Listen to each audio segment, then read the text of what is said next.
بالعلم بل بالأدب تنال أعلى الرتب عش حياة العلماء وقرأ صنوف الكتب ودم على تواضع لا تفتخر بالنسب كفاك أن تخرج من دنيا.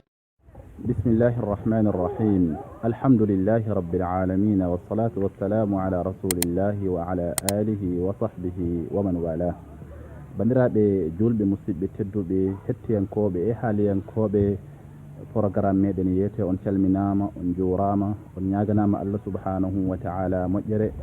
banda men en garti e yewtere meɗen nde goɗen wadde kala alarba e oɗo programme men biteɗo yeete, gonnoɗen ko haalde e masalaji ɗi gandanɗa hoore ma ɗi jowti koye laaɓal, ɗi jowti koye e haalde hono neɗɗo ittirta soɓe. bandiraɓe sehilaɓe enen gandirɗon soɓe ina modda e ɓandu neɗɗo, walla ɗum modda e nokku mo neɗɗo o juulata, walla ɗum modda e comcol neɗɗo e wutte neɗɗo. ɗeɗo nokkuji tati foof kala hen ko gandanɗa ɗum soɓi, ɗum waɗi soɓe, neɗɗo o fot ɗum ittu haade mum julde. bandiraɓe sehilaɓe, heɗen ɗon jogui masalaji ɗi gandanɗa hoore ma hiɗi kewi seeɗa. masala gadiɗo o hen woni neɗɗo o sika andi wondene soɓe o boni nokku naggam, soɓe o si tawi mbo toɗɗima, on saa o foti tan ko lodde soɓe o ɓayde hombo andi wondene ɗo soɓe o woni, o lotat ɗon tan o hantina. masala dewtuɗo o hen woni neɗɗo mo gandanɗa hoore ma soɓe yani e muɗum, walla soɓe moddi e wutte muɗum, walla soɓe moddi e sijaade mum nde juuldata, kono anda hoɗo soɓe o moddi.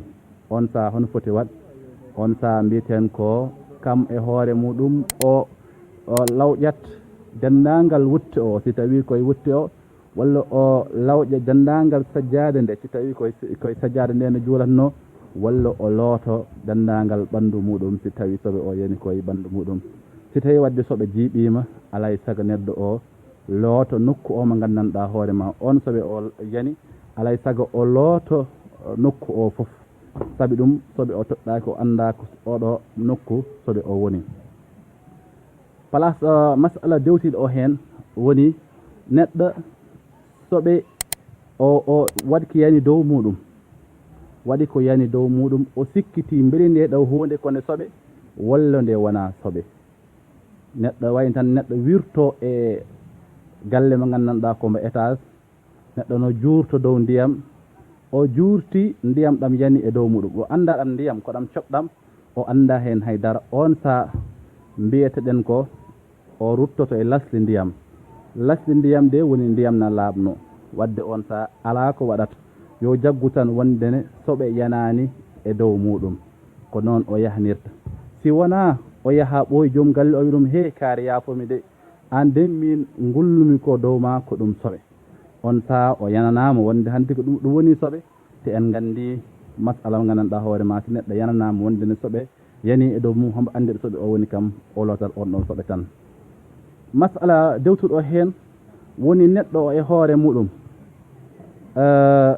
soɓe yani dow muɗum, kam waɗi ko yani dow muɗum, so hombo sikkito beeli soɓe o yettima ɗum walla mo yettaki ɗum, kono hombo andi ɗum ɗo kam ko ɗum ndiyam coɓnoɗam, ko wayno ndiyam coɓnoɗam ɗam werne ɗam wedde dow muɗum, ɗam wicce dow muɗum, o anda beeli ɗam ndiyam ɗam yettima e ɓandu mum, walla ɗam yettaki muɗum, o anda beeli ɗam yani e sijjade hombo o juulatno, walla ɗam yettaki hen, o anda beeli ɗam yettima e wutte muɗum, walla ɗam yettaki hen. on saa hono waɗata? on saa sharia al islamia wiyata ɗum ko yo o wis on ɗon nokku, yo o wis on ɗon nokku.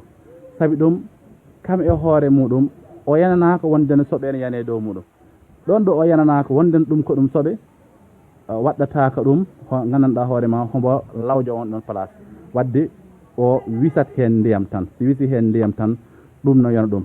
bisgol ngol ndiyam sah ko ngam ittu sikki sakko omo gandanɗa hoore ma hombo hen wondo, sabu neɗɗo hoɓa soɓa yene dow mum yehi heɓa wiya wawi yaha ɓooya place on mo leppa sikka wondene ko soɓe ɗe tawa ɗum wona soɓe ɗe ɗum taki yo rewnu hen ndiyam si hunde leppi o jagga wonnere ko ndiyam ɗam rewnuno hen ko ɗam leppi kono wona soɓe ɗe ɗum itta sikki sakka e ko gandanɗa hoore ma kam ɗum woni e nder hoore muɗum bandiraɓe sehilaɓe enen ɗo mbawi ha tan hande ha gongol jongana en masalaji goɗɗi ɗi gandanɗa hoore ma ɗi jewti koye laaɓal hada wa sallllahu wa sallam ala nabina muhammadin wa ala alihi wa sahbihi ajmain